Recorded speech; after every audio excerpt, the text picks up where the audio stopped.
2020년 12월 27일 2020년의 마지막 주일 예배를 하나님 앞에 드리도록 하겠습니다. 찬송가 588장 공중 나는 새를 보라 588장 찬양 드리시면서 예배 시작하겠습니다. 공중 나는 새를 보라 농사하지 않으며 곡식 모아 곡간 안에 들인 것이 없어도 세상 주관하는 주님 새를 먹여주시니 너희 먹을 것을 위해 근심할 것 무엇냐. 들의 백합화를 보라 길쌈 수고 안 해도 솔로몬의 입은 것도 이 것만 못하였다. 아궁 속에 던질 풀도 귀에 입히시거든 사랑하는 자녀들을 입히시지 않으랴. 너희들은 세상에서 무얼 먹고 마시며 무슨 옷을 입고 살까 염려하지 말아라. 이는 이방 사람들이 간구하는 것이요 너희 하늘 아버지는 너희 쓸 것 아신다. 너는 먼저 주의 나라 그의 의를 구하면 하나님이 모든 것을 너희에게 주시리. 내일 일을 위하여서 아무 염려 말지니 내일 염려하지 말라. 오늘 고생 족하다. 아멘. 오늘 주신 하나님 말씀 같이 보겠습니다. 마태복음 6장 25절에서 34절까지입니다. 25절에서 34절까지 말씀 보겠습니다. 그러므로 내가 너에게 이르노니 목숨을 위하여 무엇을 먹을까 무엇을 마실까 몸을 위하여 무엇을 입을까 염려하지 말라. 목숨이 음식보다 중하지 아니하며 몸이 의복보다 중하지 아니하냐. 공중의 새를 보라. 심지도 않고 거두지도 않고 창고에 모아들이지도 아니하되 너희 하늘 아버지께서 기르시나니 너희는 이것들보다 귀하지 아니하냐. 너희 중에 누가 염려함으로 그 키를 한 자라도 더 할 수 있겠느냐. 또 너희가 너희 어찌 의복을 위하여 염려하느냐. 들의 백합화가 어떻게 자라는가 생각하여 보라. 수고도 아니하고 길쌈도 아니하느니라. 그러나 내가 너희에게 말하노니 솔로몬의 모든 영광으로도 입은 것이 이 꽃 하나만 갖지 못하였느니라. 오늘 있다가 내일 아궁에 던져지는 들풀도 하나님이 이렇게 입히시거든. 하물며 너희일까 보냐. 믿음이 작은 자들아. 그러므로 염려하여 이르기를 무엇을 먹을까 무엇을 마실까 무엇을 입을까 하지 말라. 이는 다 이방인들이 구하는 것이라. 너희 하늘 아버지께서 이 모든 것이 너희에게 있어야 할 줄을 아시느니라. 그런즉 너희는 먼저 그의 나라와 그의 의를 구하라. 그리하면 이 모든 것을 너희에게 더하시리라. 그러므로 내일 일을 위하여 염려하지 말라. 내일 일은 내일 염려할 것이요 한날의 괴로움은 그날에 족하니라. 아멘. 네, 오늘 말씀은 마태복음 6장 25절에서 34절의 말씀 가지고 염려하지 말라, 이런 제목으로 말씀을 드리겠습니다. 2020년을 보내면서 우리가 가장 많이 사용했던 올해의 단어는 아마도 코로나 바이러스일 것입니다. 이제 코로나 바이러스를 모르는 사람이 없을 정도죠. 거의 1년 동안 코로나가 우리의 삶을 묶어 놓았습니다. 이제 막 백신이 나와서 희망을 가져보지만 아직은 가야 할 길이 멀어 보입니다. 그런 가운데 우리 모두가 다 염려가 많죠. 과연 내년은 어떻게 될까? 언제 코로나 바이러스로부터 자유로울 수 있을까? 편안하게 여행도 하고 쇼핑할 날이 언제 올 건가? 마음 놓고 교회에 와서 예배드리고 기도할 날이 언제 올까? 하나같이 초조해야 합니다. D.A. 칼슨은 염려를 초조함이라고 이렇게 해석을 했어요. 시험 보기 전에 너무 초조해하면 실수하기가 쉽죠. 안 그런 척 하지만 제 모습 속에서도 이런 초조함이 보이는 것을 제가 알 수 있습니다. 여러분 어떠신가요? 이런 생각을 해봤습니다. 지금 하나님이 우리를 보시면서 어떤 말씀을 하고 싶으실까? 여러 가지 있겠지만 제발 염려하지 말아라. 제발 초조해하지 말아라. 이렇게 말씀하리라고 믿습니다. 왜 하나님께서 우리에게 염려하지 말라고 격려하실까요? 내가 살아있다라는 거죠. 내가 살아있다. 하나님이 살아계시기 때문에 염려하지 말라고 하십니다. 우리에게는 우리를 지으신 창조주 아버지가 계십니다. 오늘 본문에 그러므로라고 하는 단어가 2번 나옵니다. 25절과 34절입니다. 25절에 나오는 그러므로는 19절부터 24절에 대한 결론을 말하는 것이죠. 예수님은 보물을 땅에 쌓아두지 말고 하늘에 쌓아두라고 하시고 나서 너희가 하나님과 재물을 겸하여 섬기지 못하느니라고 선택을 주셨습니다. 하나님이냐 재물이냐 둘 중에 하나를 선택해야 합니다. 이것은 균형이 아닙니다. 물론 믿음 좋은 부자도 있죠. 그러나 이것은 내 삶의 주인이, 내 인생의 주인이 누구냐에 대한 선택입니다. 그렇기 때문에 고민해야 합니다. 교리적으로 대답하면 안 됩니다. 아주 심각하게 신중하게 대답을 해야 됩니다. 그래서 예수님은 그러므로 내가 너에게 이르노니 목숨을 위하여 무엇을 먹을까, 무엇을 마실까, 몸을 위하여 무엇을 입을까 염려하지 말라고 하신 겁니다. 하나님과 재물 사이에서 고민하지 말라는 뜻이죠. 하나님을 선택하면 염려할 일이 없다라고 하는 말입니다. 34절에 그러므로는 미래에 대한 염려를 하지 말라는 결론의 말씀입니다. 그러므로 내일 일을 위하여 염려하지 말라. 이렇게 단호하게 말씀하십니다. 25절이 현재에 대한 염려라면 34절은 미래에 대한 염려입니다. 예수님은 현재도 미래도 염려할 게 없다고 말씀하시는 거죠. 그 이유는 간단합니다. 내가 살아있다. 내가 살아있다라는 거예요. 나는 스스로 있는 자다. 만유의 통치자이신 하나님이 살아 계십니다. 그러면 하나님이 살아 있다라고 하는 것을 어떻게 알 수 있습니까? 예수님은 하나님이 스스로 우리에게 증명하신다고 말씀해 주십니다. 첫째로 하나님은 우리를 사랑하십니다. 내가 너를 사랑한다. 이렇게 고백을 하나님께서 우리에게 해주시는 거죠. 여기에 근심하지 않는 새가 나오죠.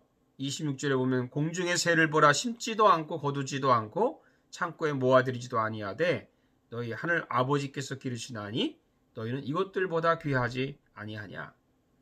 새가 근심하는 것을 보신 분이 있나요? 개가 근심하는 것을 보신 분이 있나요? 주인이 개를 근심하죠. 주인이신 하나님이 새를 근심합니다.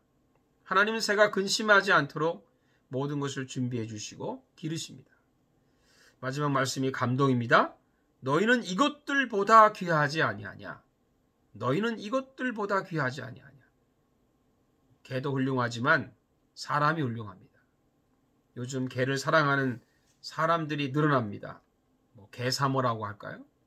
그러나 하나님만은 초지일간 창세 이후로 사람을 사랑하십니다. 하나님은 사람을 귀하게 여기십니다. 30절에 보니까 오늘 있다가 내일 아궁이에 던져지는 들풀도 하나님이 이렇게 입히시거든 하물며 너희일까 보냐. 믿음이 작은 자들아. 솔로몬의 영화도 들풀보다 못하다고 하십니다.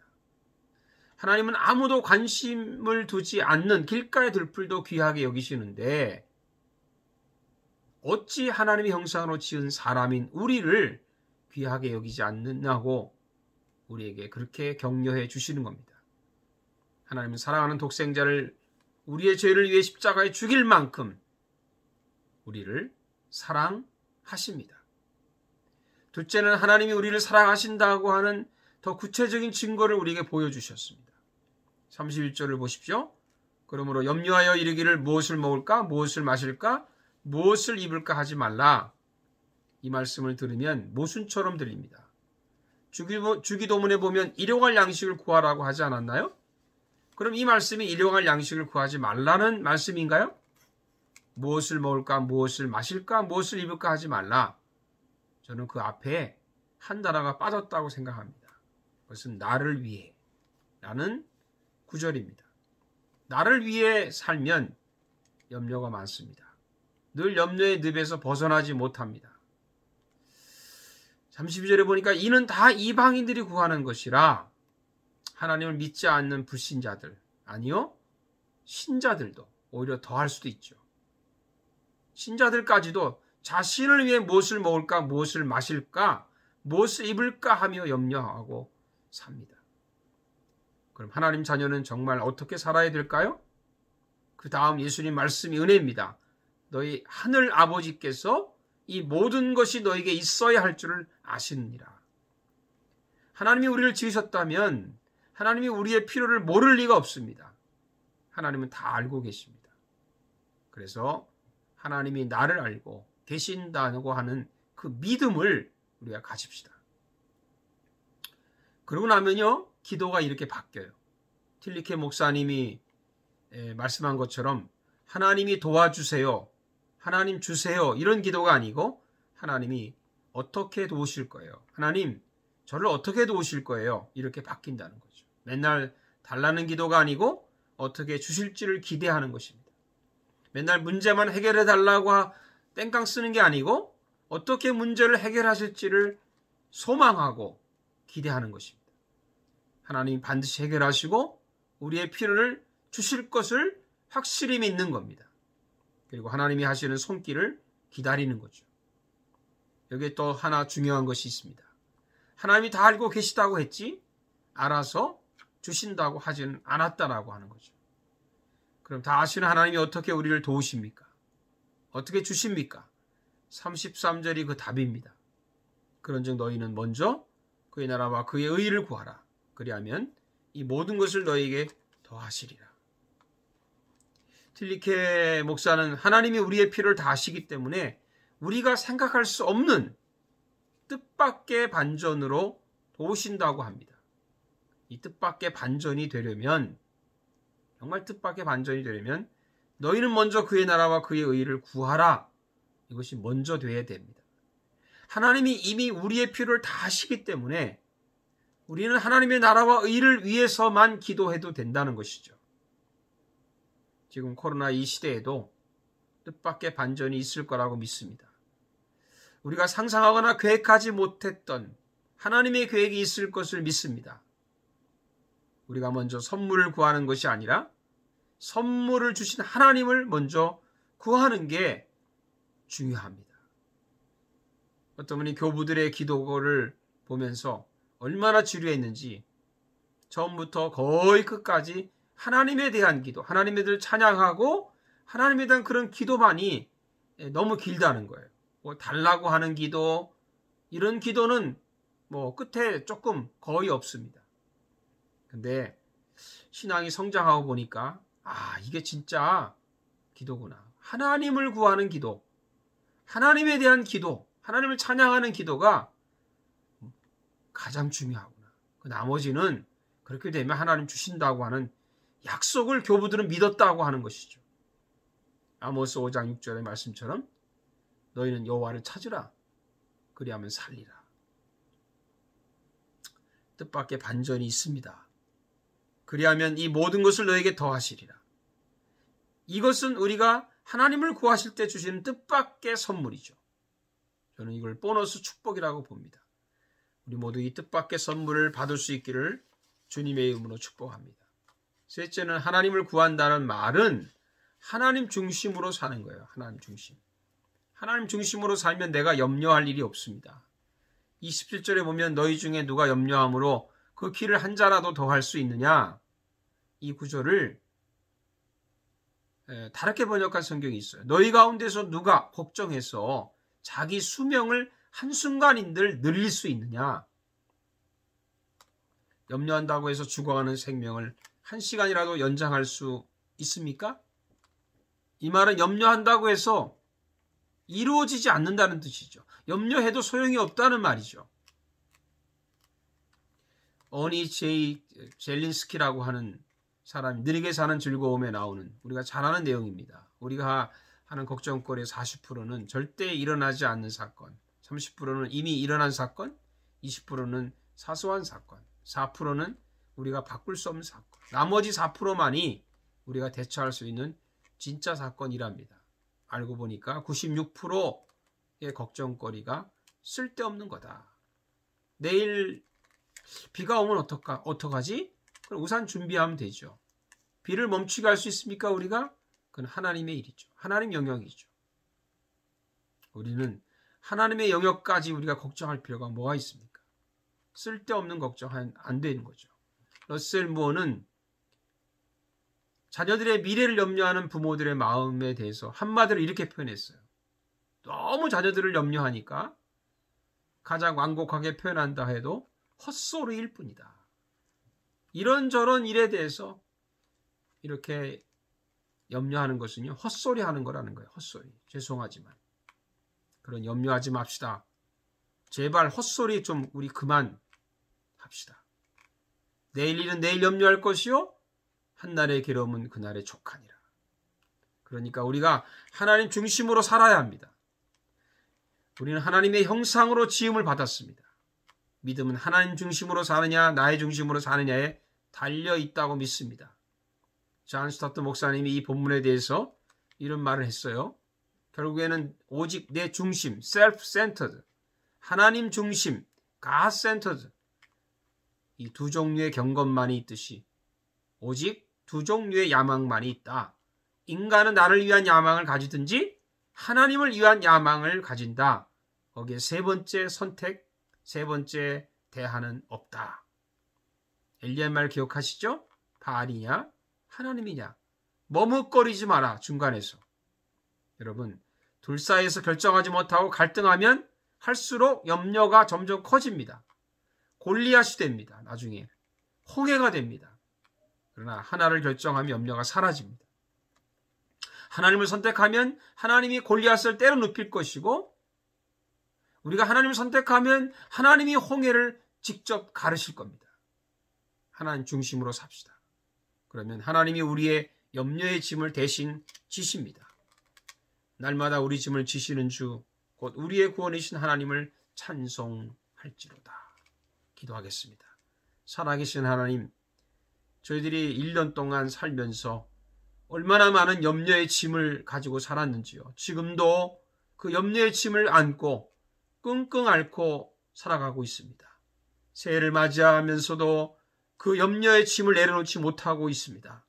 주님, 저희들을 긍휼히 여기시고 이제는 그 모든 염려에서 해방돼서 진정 우리가 하나님 중심으로 살고 하나님 바라보고 그분이 어떻게 하시는지 알게 해주시고, 우리는 먼저 그의 나라와 그의 의를 구함을 통해 그 모든 것을 주시겠다고 하는 하나님의 약속을 확실히 믿고 사는 그런 귀한 은혜가 우리 가운데 있게 해 주옵소서. 예수님의 이름으로 기도하옵나이다. 아멘. 이 마지막 축복성 드리겠습니다. 주 하나님 독생자 예수 날 위하여 오시었네. 내 모든 죄 다 사시고 죽음에서 부활하신 나의 구세주 살아계신 주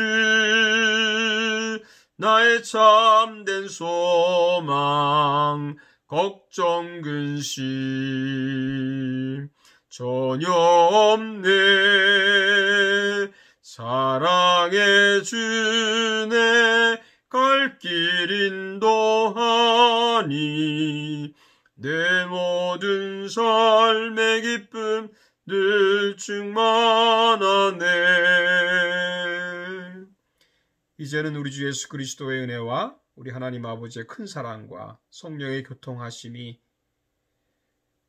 사랑하는 모든 양문 가족들 한 분 한 분 위에와 우리 사랑하는 조국과 이 캐나다 위에 이제로부터 영원토록 함께 하시기를 간절히 축원하옵나이다. 아멘. 이제 31일 송구영신 예배 오후 8시에 또 실시간으로 또 뵙도록 하겠습니다. 새해를 맞이하기 전에 새해 기도의 제목들을 세 가지 정해놓고 하나님께 감사하며 예물을 드릴 때 우리도 기도 제목도 함께 드릴 수 있기를 바랍니다.